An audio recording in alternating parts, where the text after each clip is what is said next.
So hello and welcome. तो आज हम लोग की स्टूडियो में देखने वाले हैं क्लास 10 साइंस का चैप्टर नंबर 11 जिसका नाम है केमिस्ट्री ऑफ नॉन मेटल्स।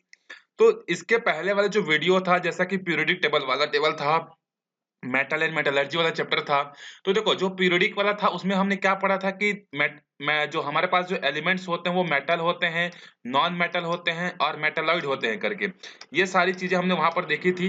तीन टाइप के एलिमेंट्स होते हैं, कुछ होते हैं मेटल्स, कुछ होते हैं मेटलॉइड और कुछ होते हैं नॉन मेटल्स करके।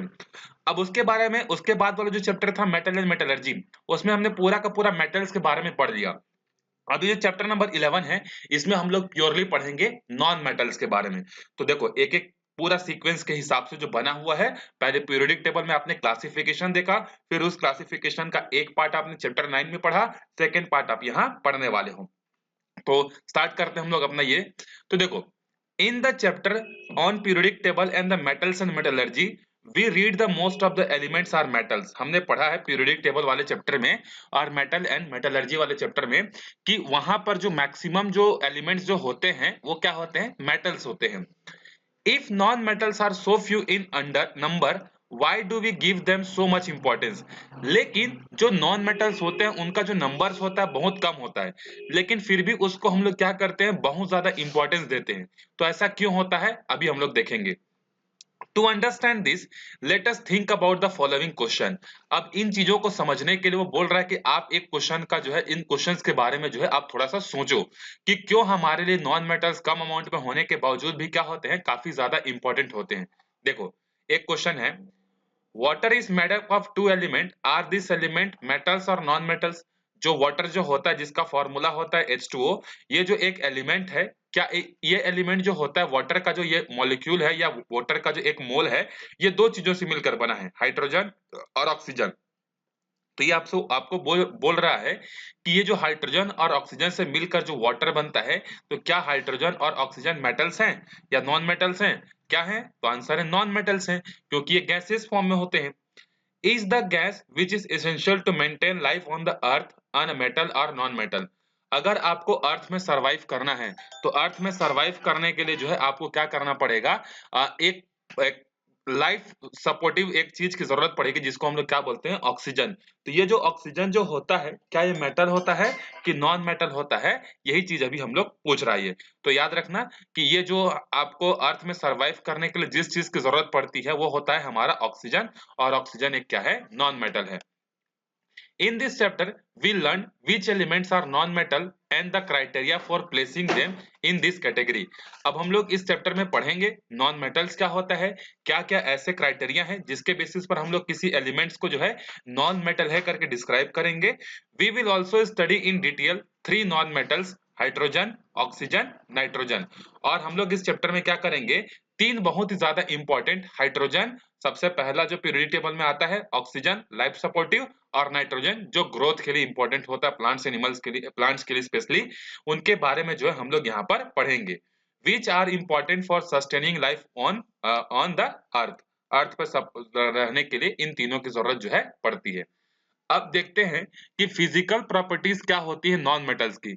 जैसे हमने पिछले वाले चैप्टर में पढ़ा था मेटल्स की फिजिकल प्रॉपर्टी।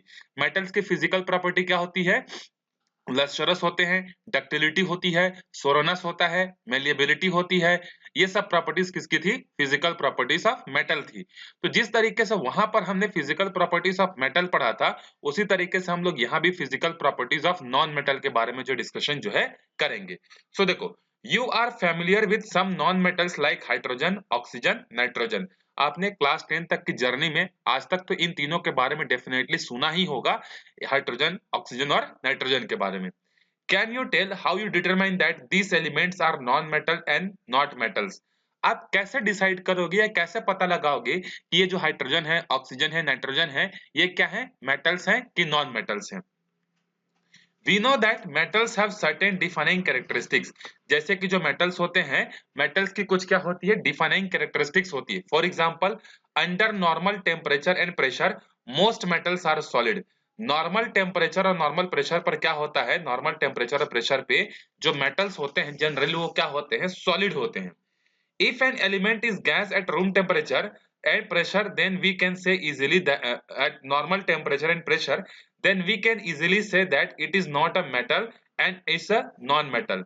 लेकिन अगर कोई सब्सटेंस जो कि नॉर्मल टेम्परेचर और प्रेशर पर क्या है, सॉलिड फॉर्म में नहीं है, गैसियस फॉर्म में है, तो हम लोग उसको बड़ी आसानी से बोल सकते हैं, उसको हम लोग बता सकते हैं कि हाँ ये क्या है, एक नॉन मेटल है करके। अब जो सॉलिड चीज में नहीं होगा ऑब्वियस सी बात, वो तो मेटल होगा नहीं, तो मेटल नहीं होगा तो नॉन मेटल होगा। लेकिन ऐसा नहीं होता है। But not all non metals are gases. लेकिन ऐसा जरूरी नहीं है कि सारे के सारे जो नॉन मेटल्स हैं वो गैसेस ही हो। कुछ हमारे पास एक्सेप्शनल केसेस होते हैं, जैसे different non metals are found in the different state. जो अलग अलग टाइप के जो नॉन मेटल्स होते हैं वो अलग अलग स्टेट्स में जो है हमको मिलते हैं। For example, bromine is the only non metal found in the liquid state. देखो, ब्रोमीन एक ऐसा सब्सटेंस है जो कि नॉन मेटल के अंडर में कंसिडर होता है, लेकिन अगर इसको देखा जाए नॉर्मल कंडीशन पर, ये कैसा होता है, लिक्विड स्टेट पर जो है होता है। तो देखो, ये गैस ना होने के बावजूद भी क्या है, एक नॉन मेटल है। And non-metals like carbon, iodine, phosphorus, sulfur, selenium, etc. are found in the solid state। ये जितनी भी चीजें हैं ये हमको सॉलिड स्टेट में मिलती हैं, और ये सब के सब कैसे हैं, नॉन मेटल्स हैं। In fact the hardest element in is the diamond. सबसे हार्डेस्ट जो चीज है वो क्या है, डायमंड है। Which is one of the allotropes of the carbon. और वो क्या है, एक एलोट्रॉप है, किसका, कार्बन का जो है एलोट्रॉप है। अब अच्छा, एलोट्रॉप क्या होता है, तो देखो ये दोनों कार्बन के ही एलोट्रॉप हैं। तो जब कार्बन अलग अलग फॉर्म में मिलता है तो उसके स्ट्रक्चर में क्या होता है, चेंजेस हो जाते हैं। तो जब स्ट्रक्चर में चेंज होकर कुछ नए टाइप के प्रॉपर्टीज अगर बन जाती हैं, डिफरेंट फॉर्म बन जाते हैं किसी एलिमेंट का, तो उसको हम लोग क्या बोलते हैं, एलोट्रॉप जो है हम लोग बोलते हैं। तो देखो यहाँ पर many elements are found in more than one form in the same state. These properties of element is known as allotropy and the different forms are known as the allotropes। मतलब एक ही एलिमेंट क्या करता है, अलग अलग form में जो है मिलता है, और हर अलग अलग फॉर्म में उसकी प्रॉपर्टी क्या रहती है, अलग रहती है। तो ऐसे चीजों को हम लोग क्या बोलते हैं, एलोट्रॉपी बोलते हैं। और ये जो अलग अलग फॉर्म्स में जो पाए जाने वाले जो चीज होते हैं उसको एलोट्रॉप्स बोलते हैं। जैसे कि कार्बन, कार्बन के डिफरेंट डिफरेंट क्या है, एलोट्रॉप्स हैं। जैसे एक एलोट्रॉप से ग्रेफाइड, एक एलोट्रॉप से डायमंड। तो एक तरफ ग्रेफाइट जो होता है वो क्या करता है, इलेक्ट्रिसिटी को कंडक्ट करता है।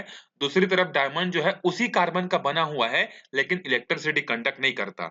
ग्रेफाइट जो होता है वो गुड कंडक्टर ऑफ हीट होता है, मतलब बैड कंडक्टर ऑफ हीट होता है, लेकिन डायमंड जो होता है वो गुड कंडक्टर ऑफ हीट होता है। तो बने एक ही चीज से हैं, लेकिन प्रॉपर्टीज जो होती है वो क्या होती है, अलग अलग जो है होती है। It is possible to differentiate whether a solid element is metal or non-metal. This is because most non-metals are brittle। तो आप कैसे डिसाइड करोगे कि कौन सा सॉलिड जो है मेटल होगा और कौन सा सॉलिड जो है मेटल नहीं होगा।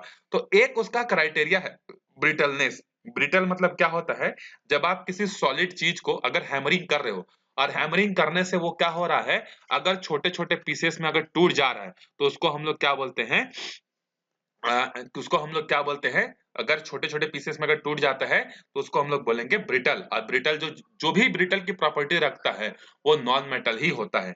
इन other ways also solid metals and the solid non metals are different from each other. अब यहाँ पर इसके अलावा क्या होता है, जो सॉलिड मेटल्स होते हैं और जो सॉलिड जो नॉन मेटल्स होते हैं उनमें और भी डिफरेंट प्रॉपर्टीज होती हैं। कैसे, non metals do not display ductility and the malleability. अब देखो ये सब सॉलिड हैं, कार्बन भी सॉलिड है, आयोडीन भी सॉलिड है, फास्फोरस भी सॉलिड है, सल्फर सॉलिड है, सेलेनियम सॉलिड है। ये सब सॉलिड में होने के बावजूद भी इनमें डक्टिलिटी और मेलिएबिलिटी नहीं होती है। तो अगर किसी सॉलिड में डक्टिलिटी और मेलिएबिलिटी की प्रॉपर्टी नहीं है तो उसको हम लोग समझ जाएंगे कि वो सॉलिड कैसा होगा, नॉन मेटल जो है होगा।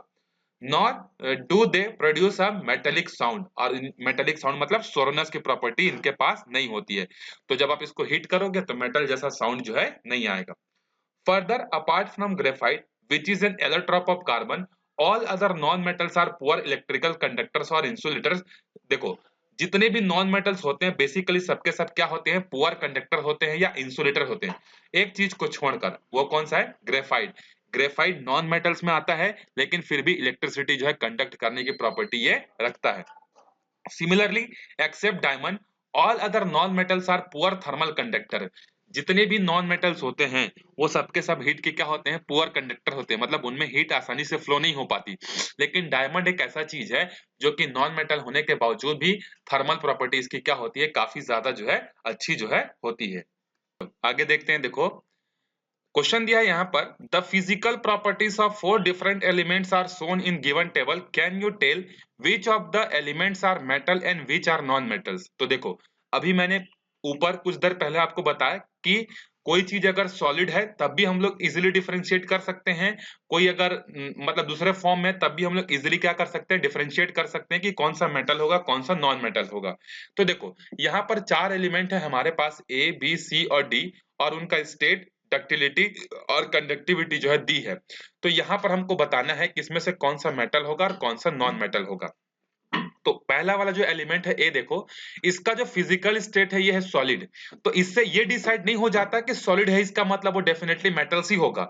यहाँ पर देखो इसमें डक्टिलिटी की प्रॉपर्टी नहीं है। डक्टिलिटी का मतलब क्या होता है, इसको खींचकर हम लोग वायर नहीं बना सकते, ना ही ये इलेक्ट्रिसिटी कंडक्ट कर रहा है। मतलब ये जो ए वाला जो है ये क्या है, आपका नॉन मेटल है। अब सेकेंड देखो बी, बी क्या है, बी का फिजिकल स्टेट है सॉलिड और इसमें डक्टिलिटी की भी प्रॉपर्टी है और इलेक्ट्रिसिटी का गुड कंडक्टर है। मतलब इसका मतलब ये क्या होगा, ये मेटल होगा। और उसके बाद तीसरा देखो, ये जो सी है इसका फिजिकल स्टेट है गैस और ना तो डक्टिलिटी है ना ही एक कंडक्टिविटी है, डेफिनेटली इसका मतलब क्या होगा, नॉन मेटल्स। उसके बाद देखो डी, डी का जो फिजिकल स्टेट है वो है सॉलिड, डक्टिलिटी नहीं है लेकिन इलेक्ट्रिसिटी को कंडक्ट कर रहा है। तो देखो इलेक्ट्रिसिटी को कंडक्ट कर रहा है इसका मतलब, अब देखो इसमें आप मेटल्स भी बोल सकते हो और नॉन मेटल्स भी बोल सकते हो। जैसे कि कुछ ऐसे चीजें होती हैं जो कि मेटल होती हैं, लेकिन ये आपका क्या होगा, ये जो होगा ये होगा आपका सॉलिड है, डक्टाइल नहीं है, इलेक्ट्रिसिटी को कंडक्ट कर रहा है। तो मेटल्स भी हो सकता है और नॉन मेटल्स भी हो सकता है। कैसे, जैसे कि एक एग्जांपल देखते हैं हम लोग, जिंक। जिंक जो है क्या होता है, मेटल की कैटेगरी में आता है, उसके पास डक्टिलिटी की प्रॉपर्टी नहीं होती, उसको खींच कर आप वायर नहीं बना सकते, लेकिन वो इलेक्ट्रिसिटी को अच्छी तरीके से कंडक्ट करता है। तो मेटल्स के पास भी ये प्रॉपर्टी रहती है। उसी तरीके से एक हमारे पास है ग्रेफाइड। जो ग्रेफाइड है वो क्या है, सॉलिड है और उसमें भी डक्टिलिटी नहीं होती है, लेकिन इलेक्ट्रिसिटी उसमें से अच्छे से पास हो जाती है। तो जो ग्रेफाइड है वो नॉन मेटल्स में आती है। तो ये जो डी वाला जो है, ये डी वाला मेटल्स भी हो सकता है और नॉन मेटल्स भी हो सकता है, क्योंकि यहाँ पर डक्टिलिटी को डिफाइन नहीं किया गया है। अगर बोलता कि ये डक्टिलिटी है करके तो हम लोग क्या बोल सकते थे, डेफिनेटली बोल सकते थे कि प्योर मेटल होगा, लेकिन यहाँ पर डक्टाइल नहीं दिया है। तो यहाँ पर देखो मैंने आपको एक जिंक का एग्जांपल दिया जो सॉलिड है, डक्टाइल नहीं है, लेकिन इलेक्ट्रिसिटी को कंडक्ट करता है। तो जिंक को हम लोग रखते हैं मेटल के कैटेगरी में। वहीं पर मैंने आपको दूसरा एग्जांपल समझाया ग्रेफाइड। ग्रेफाइड भी सॉलिड है, ये भी डक्टाइल नहीं है, खींचकर वार नहीं बना सकते, लेकिन इलेक्ट्रिसिटी को कंडक्ट ये भी करता है।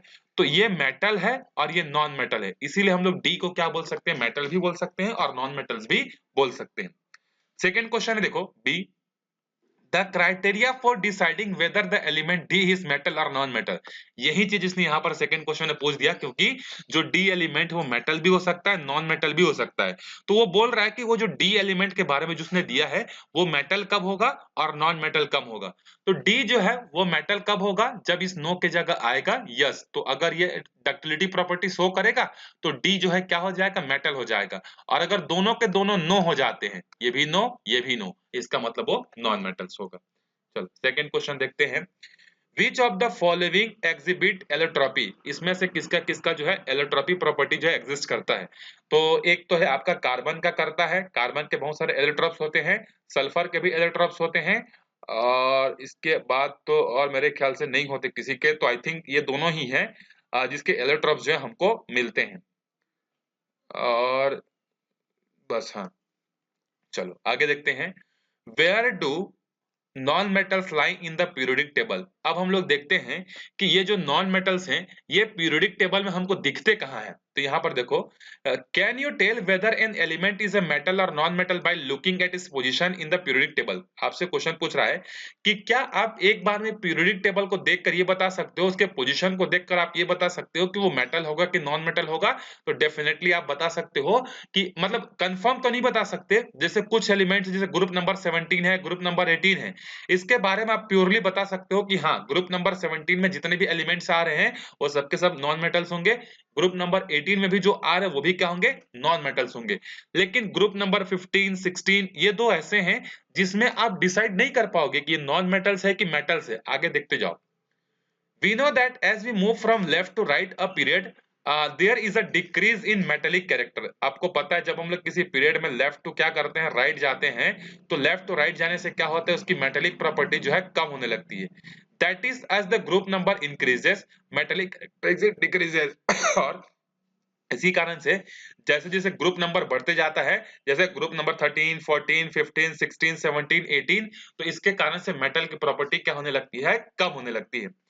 If we look at the element of the first group, then we find that all the elements except hydrogen are metals, but we will not find a single metal in the element of group number 18.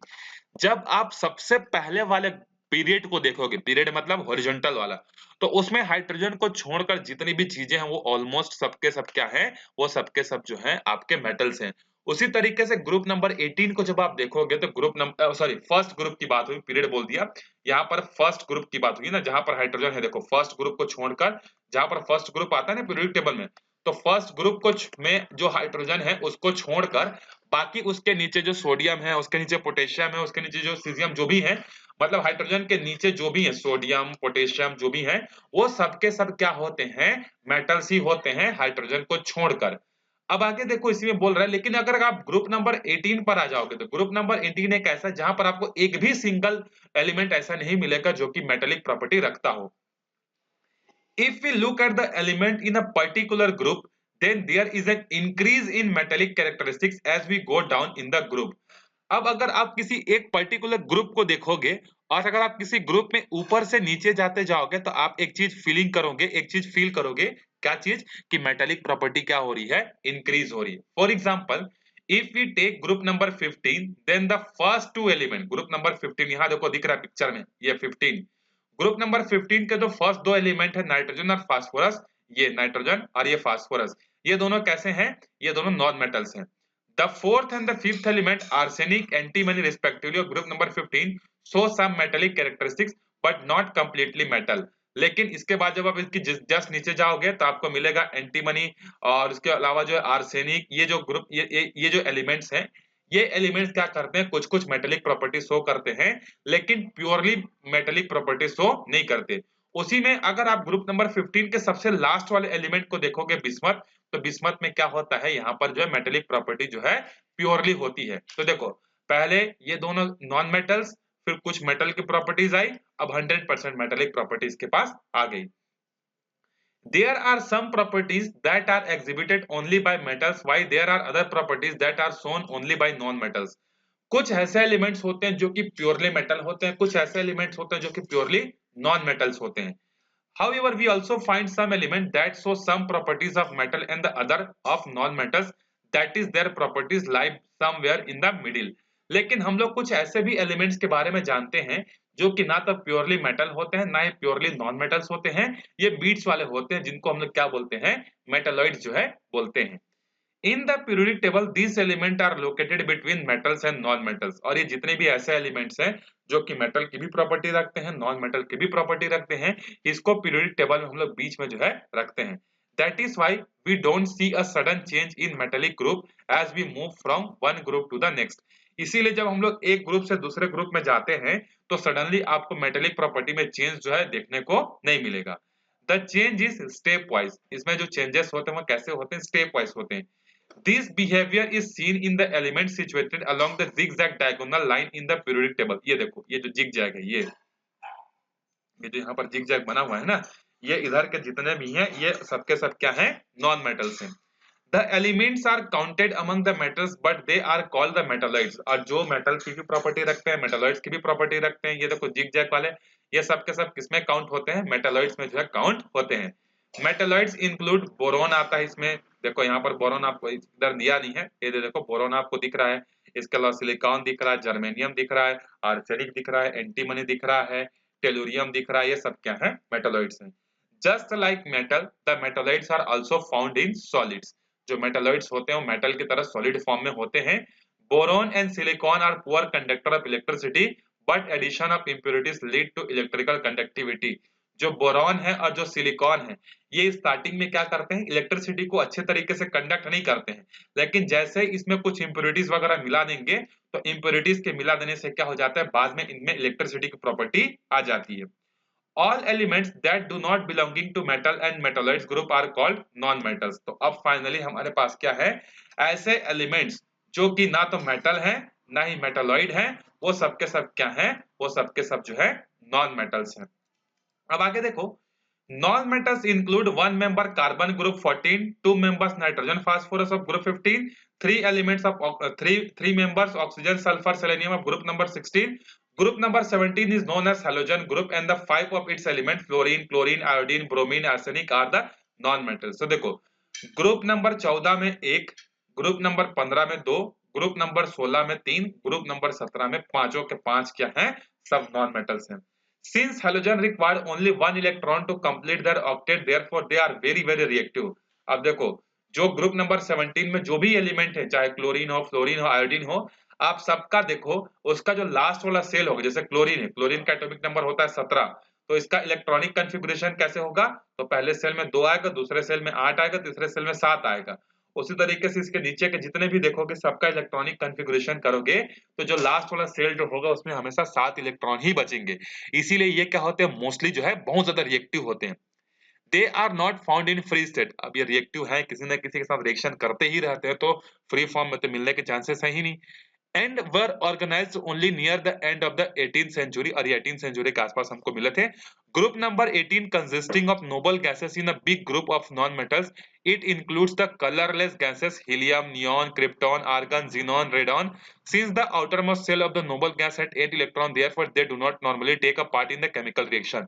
जहां group number 17 सबसे ज्यादा reaction करते हैं, वहीं पर group number जो उसके just बाद में जो 18 है, इनका किसी के साथ लेना देना नहीं होता, ये किसी के भी साथ रिएक्शन में पार्टिसिपेट नहीं करते हैं, क्योंकि इसका सेल जो होता है कंप्लीटली फील्ड होता है। They are also known as the inert gas. इसको हम लोग क्या बोलते हैं, इनर्ट गैस भी बोलते हैं। Due to this lack of reactivity, इस रिएक्टिविटी के कमी के कारण इसको हम लोग क्या बोलते हैं, इनर्ट गैस भी बोलते हैं। इनर्ट मतलब इनर्ट रहना, किसी के साथ रिएक्शन ना करना। Since they are found in the trace amount in the atmospheric, they are also called rare gases। और ये हमको एटमॉस्फेयर में मिलता है, दैट्स व्हाई, और बहुत रेयर मिलते हैं, इसलिए इनको रेयर गैसेस भी बोलते हैं। तो rare gases, noble gases, inert gases, ये सब इनके नाम है। Can you think of any element which is non-metal but which has been placed on the left side in the periodic table? Hydrogen है, hydrogen sorry, which is a non metal. एक ऐसा element बताओ जो कि non metal है लेकिन periodic table में left side पर रखा हुआ है। लेफ्ट साइड में मतलब हाइड्रोजन। हाइड्रोजन एक ऐसा एलिमेंट है जो कि नॉन मेटल है लेकिन फिर भी उसको लेफ्ट साइड में जो है रखा हुआ है। Before we study more about non metals, let us read a little bit about their history. अब हम लोग मेटल्स के पढ़ने से पहले थोड़ा सा हम लोग इसके हिस्ट्री के बारे में पढ़ेंगे कि किस तरीके से मेटल्स की डिस्कवरी हुई, नॉन मेटल्स की किस तरीके से डिस्कवरी हुई, इसमें कौन कौन से साइंटिस्ट इन्वॉल्व थे और कैसे कैसे लोकेशन से जो है हमको मिले हैं। तो इस वीडियो में हम लोग यही तक देखते हैं। अगले वीडियो में हम लोग देखेंगे how and when were non metals discovered. Non metals कब डिस्कवर हुए उसके बारे में पढ़ेंगे। तो मिलते हैं अगले वीडियो में, अच्छे से पढ़ते रहो, बाय बाय।